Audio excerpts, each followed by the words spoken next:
یہ شہر انبیاء کی سرزمین، مگر ایک وقت ایسا بھی آیا جب اس کی گلیوں میں عبادت کی آواز نہیں بلکہ خوف کی خاموشی تھی۔ سن 1099 جب صلیبی فوجیں شہر میں داخل ہوئیں، اس دن سیج آف جروسلم کے بعد شہر خون سے بھر گیا۔ مسجدیں گرجا گھروں میں بدل دی گئیں۔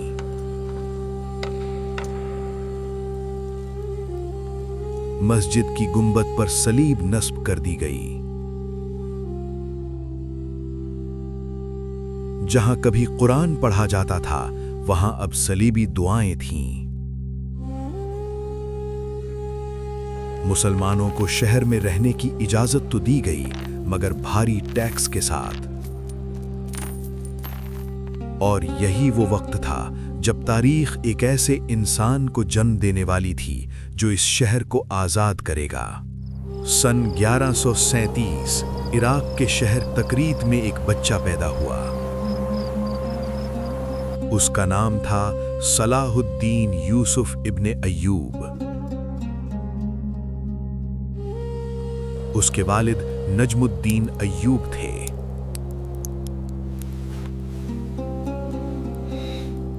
اور اس کے چچا مشہور سپہ سالار شرکو۔ صلاح الدین بچپن سے ہی نرم دل اور علم سے محبت رکھنے والا تھا۔ یوسف، علم اور انصاف ہی اصل طاقت ہے۔ کسی کو معلوم نہیں تھا کہ یہی لڑکا ایک دن القدس کو آزاد کرے گا۔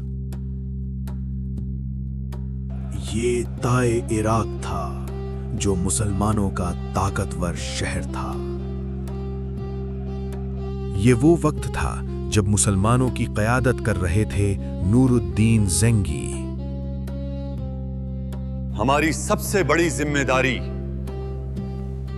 القدس کی آزادی ہے، لیکن مسلمان ریاستیں بٹی ہوئی ہیں۔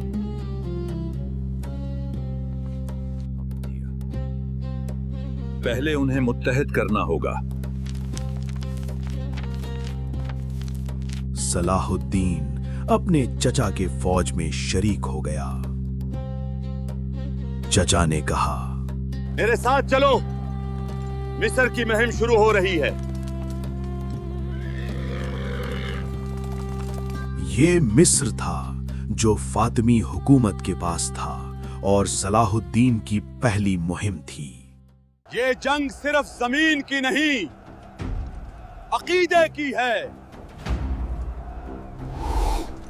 مصر کی جنگوں نے صلاح الدین کو ایک عظیم سپہ سالار بنا دیا۔ یہ صلیبی قلعہ تھا جو مسلمانوں کے خلاف مختلف سازش کے لیے تھا، اور یہ رینالڈ آف چیٹلون تھا اس قلعے کا بادشاہ۔ ہم مسلمانوں کو ختم کر دیں گے۔ ایک قافلہ جو شام سے مکہ جا رہا تھا جس کو رینالڈ آف چیٹلون نے لوٹا۔ دیکھو، صلیبی قریب آ رہے ہیں، اللہ ہمیں بچائے۔ رکو، ان کو قابو کرو، ہر ایک کو ہمارے قلعے لے جائیں۔ اس قافلے میں عورت، مرد سب پر ظلم ہوا جو پھر جنگ کا سبب بن گیا۔ اب وقت آ گیا ہے کہ ہم اپنے مظلوم مسلمان بھائیوں کا حق واپس لیں۔ صلاح الدین نے مصر، شام، حلب سب کو ایک پرچم تلے متحد کر دیا۔ اب وقت آ گیا ہے۔ مصر، شام، حلب سب ایک پرچم کے نیچے متحد ہو گئے۔ ہم القدس کے لیے لڑیں گے، ہم القدس کے لیے لڑیں گے، ہم انصاف کے ساتھ لڑیں گے اور اپنے عظیم مقصد بیت المقدس کی آزادی کو حاصل کریں گے۔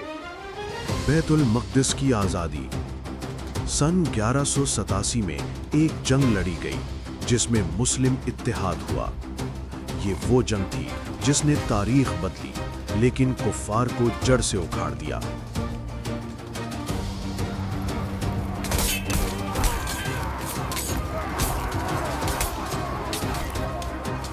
دشمن پیاس اور کمزوری سے پیچھے ہو رہا ہے۔ میرے جوانوں ڈٹے رہو، آج کا دن ہماری ثابت قدمی کا دن ہے۔ آگے بڑھو۔ صلیبی فوج شکست کھا گئی۔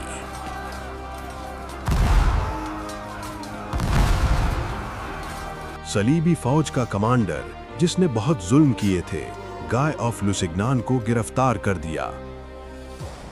صلاح الدین نے گی آف لوسیان کو پانی پیش کیا، ظلم کے باوجود انسانیت اور عزت کا سبق دیا۔ پانی پیو، آج تمہاری جان محفوظ ہے۔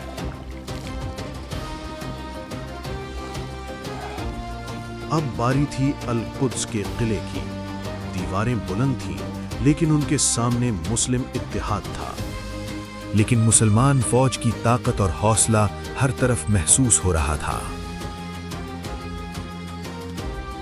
شہر کے آنے جانے کے راستے بند کر دیے گئے تو کچھ دن تک یہ محاصرہ رہا۔ صلیبی رہنما نے قاصد سے کہا، جاؤ سلطان صلاح الدین کو خبر دو، ہم نے ہتھیار ڈال دیے ہیں، شہر کے دروازے کھول دیے جائیں گے، وہ اب اپنی فوج کے ساتھ القدس میں داخل ہو سکتے ہیں۔ ہم عام لوگوں کو نقصان نہیں پہنچائیں گے، مسلمان، عیسائی اور یہودی سب کو امان دی گئی۔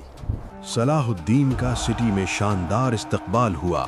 صلاح الدین نے سب کی جان بخش دی۔ سن لو، مسلمان، عیسائی اور یہودی سب کو امان دی گئی، شہر کے عام لوگوں کو کوئی نقصان نہیں پہنچایا جائے گا۔ صلیبی نشان ہٹا دیے گئے، عزت اور تقدس بحال ہوا۔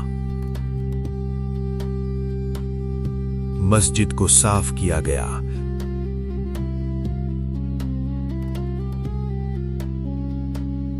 اذان کی پہلی صدا پھر سے القدس کی گلیوں میں گونجی۔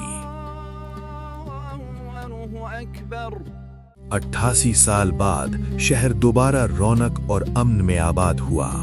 القدس آزاد ہو گیا۔ صلاح الدین شہر کو دیکھتا ہے، امن، انصاف اور عبادت کی طاقت محسوس کر رہا ہے۔ یہ صرف ایک فتح نہیں تھی، یہ انصاف کی جیت تھی۔ صلاح الدین کی محنت اور لگن نے اسے عظیم قائد بنایا۔ محنت، صبر اور علم کے بغیر کامیابی ممکن نہیں۔ یہ کہانی ہمیں بتاتی ہے کہ قیادت، محنت، انصاف اور رحم ہی حقیقی عظمت ہیں۔ اگر آج کے حکمران اور نوجوان یہ سبق اپنائیں تو قوم مضبوط اور محفوظ ہو سکتی ہے۔